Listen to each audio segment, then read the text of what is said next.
네, 안녕하세요. 딩기입니다. 현재 날짜 8월 3일이고요. 오후 7시 50분입니다. 지금 주말 동안 나왔었던 이슈들 영상 만들기 전에 또 좀 약간의 좀 시간이 있어가지고 영상을 좀 만들게 됐고요. 예전에 좀 했었던 컨텐츠긴 한데 또 새롭게 조금 여러분들이 또 메일로 주셨던 분들이 좀 있어요. 좀 해달라고 하는 분들. 그래서 또 오래간만에 해가지고 좀 굉장히 좀 떨리는데 지금껏 했었던 종목들이 대체적으로 굉장히 많이 떴었습니다. 과거에 이제 영상들이 있거든요. 예, 그래서 이런 것들 했을 때, 큰 좀 상승률들을 많이 보여줬어요. 지금까지. 그래서 좀 기대를 하면서 또 되도록이면 매주 한번 해볼 생각입니다. 자, 그래서 저는 이제 원래 이제 이 기업들을 좀 분석하고 공유를 하는 걸 굉장히 좋아해가지고 요번에 한번 좀 또 다시 새롭게 좀 해볼 생각이고요. 뭐 보이시면 알겠지만 지금 이제 대한조선을 한번 오늘은 좀 공유를 한번 드려보려고 합니다. 아시겠지만 이 대한조선 종목은 이번에 이제 상장한 지 얼마 되지 않았던 이제 그런 기업이에요. 그래서 어 앞으로의 이 대한조선의 좀 긍정적인 성장이나 그리고 주가 상승 요인들을 좀 세분화해서 여러분들한테 한번 소개를 드리고자 하고요. 회복성과 수익성의 개선이 굉장히 좀 좋게 나왔었던 좀 기업이다 보니까 부채 비율 개선이 생각보다 좀 좋게 흐름이 좀 이어지고 있는 상태란 말이죠. 좀 어려운 부분들이라 세분화해서 지금부터 이제 설명을 드려보겠습니다. 자, 뭐 과거 데이터가 있진 않아서 과거에 뭔가 이제 차트적인 측면이나 이런 부분들은 뭐 설명할 게 없겠고 이제 상장을 했기 때문에 아마 이제 내일부터 그리고 넥스 트레이드에서 거래가 가능하다는 얘기가 있어요, 얘가. 그래서 이제 좀 기대를 하고 있는 상태입니다. 자, 뭐 이것만 보면 좀 재미없으니까 제가 좀 준비한 걸 한번 보시죠. 대한조선의 앞으로의 이제 수익성 개선 그리고 뭐 정확히 따지면은 매출과 영업이익 그리고 영업이익의 매출 그래프를 한번 만들어 봤거든요. 실제로 어디서 퍼온 거 아니고요. 제가 만들었습니다.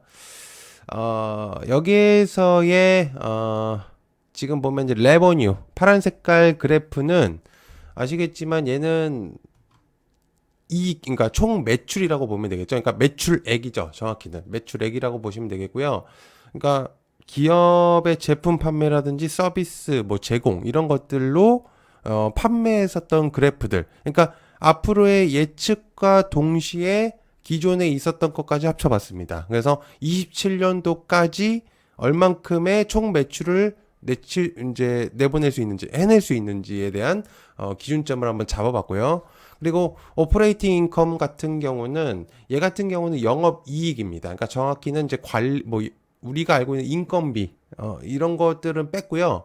그러니까 원가 이런 것들하고 영업 활동할 수 있는 그 금액들을 이제 초록색 그래프로 했습니다. 이거는 그래서 수기적인 데이터가 좀 필요하기 때문에 제가 뭐 약간의 좀 지표가 좀 다를 수는 있어요. 그런데 기본적인 과거 데이터와 플러스로 해서 인건비 관리비를 뺀 금액대라고 보시면 됩니다.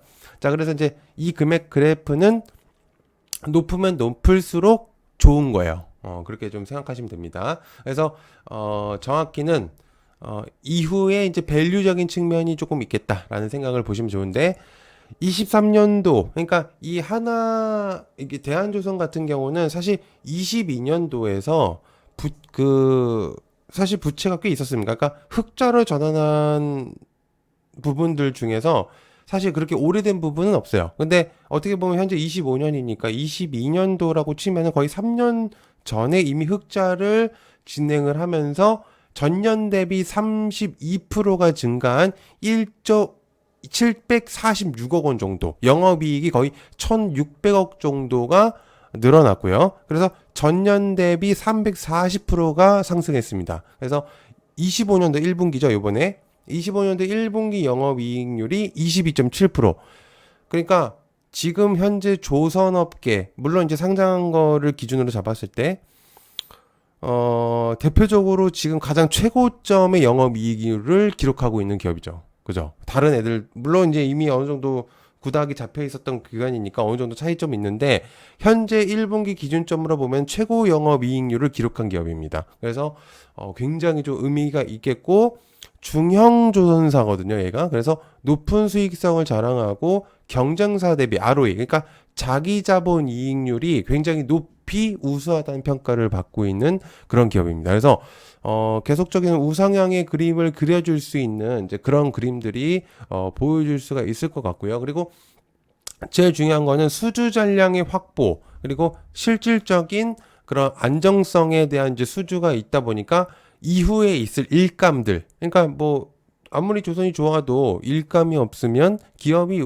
우수하게 일어날 수는 없습니다. 그죠? 그건 뭐 다들 아시는 부분들이니까. 그러다 보니까 어쨌든 3년치 수주가 확보되어 있는 대한조선 같은 경우는 차후의 실적이 시장에 기대할, 그러니까 시장이 기대하고 있는 그런 부흥에 대한 이제 가능성이 굉장히 높아질 가능성이 높겠죠. 그리고 어쨌든 이 조선업에 대한 기준은 선박 수주의 중심은 애들은 셔틀 탱커나 아프라막스나 수에즈막스 같은 거예요. 그래서 이것들은 고단가 선박 위주의 수주에, 그러니까 평균 단가가 굉장히 높은 애들입니다. 그래서 수익성이 굉장히 높죠. 그러니까 일부 뭐 쪼빠란 것들을 많이 팔아서가 아니라 금액대를 큰 걸 큼지막한 것들을 많이 판매를 이제 하기 때문에 고단가 애들이라서 금액대가 굉장히 좀 높아지는 거죠. 셔틀 탱크나 수에즈막스 같은 경우들은.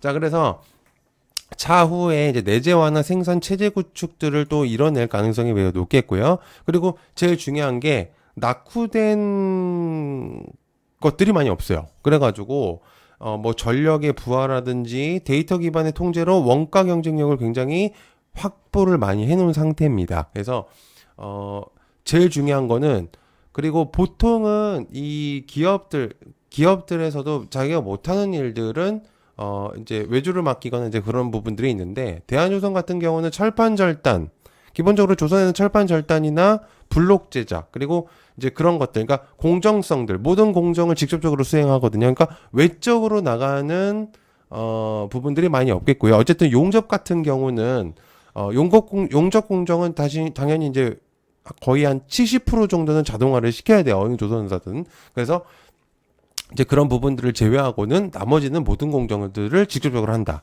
그러니까 외주를 맡기니까 쓸데없는 돈들이 그렇게 많이 나가지는 않는다는 거고요. 그리고 일단 이 기업들의 추가적으로 내용을 조금 본다면은 현재 성장 가능성에 대한 지표를 한번 또 만들어 봤는데, 제가 판단한 것들은 26년까지는 약간 파란색 선, 그러니까 마켓에서 현재 시장에서 예측하고 있는 그래프와 좀 비슷했어요. 근데 차후에 보고 있는 AI라든지 뭐 이런 데이터 분석을 통해서 봤을 때는 훨씬 더 높은 수치였어요. 그러니까 제가 생각한 것보다 훨씬 더 밸류에이션이, 인사이트가 굉장히 높다라는 생각들이 지금 나오고 있는 상태고요. 어쨌든 한국 조선업에서 메가 트렌드, 전략적인 포지션에서는 글로벌 수주 점유율 확대가 높아져야 되는데, 조선업의 글로벌이 25년도 상반기 기준으로 거의 25%가 상승했거든요. 그러니까 즉 무슨 얘기냐, 중국하고 거의 비슷해졌습니다. 그래서 대한조선은 HD 현대라든지 하나오션 같은 이제 국내 조선 사업하고 함께 미국하고 협력 가능성이 보이고, 플러스로 중국을 추월하기 위한 하나의 중형 조선소로 부각될 가능성이 매우 높다. 즉 어쨌든 조선업 협상 카드로 활용할 수 있는 우리나라가 현재 어쨌든 그런 메가 트렌드로 자리 잡을 때 하나의 획을 그어줄 수 있는 기업이다 라고 볼 수가 있는 거죠. 그래서 어쨌든 대한조선에 그동안에 있었던 그런 이제 뭐라 그럴까요? 이제 매출에 대한 적자에서 흑자로 나오는, 그리고 생각보다 굉장히 빨리 나오고 그 흑자가 최고 영업이익률을 기록하고 있는 현재 이제 그런 부분들, 그리고 수주의 안정성, 그리고 IPO의 성과, 그죠? 공모가 대비 생각보다 많이 올라갔고요. 물론 다른 종목에 비해서는 많이 아니겠지만 어쨌든 금액대 액면가로 따지면 굉장히 높은 수준이라고 볼 수 있겠고, 그리고 향후의 조선업의 경쟁력, 미중 협상에서의 위치, 이런 것들을 생각을 했을 때는 굉장히 매력적이죠.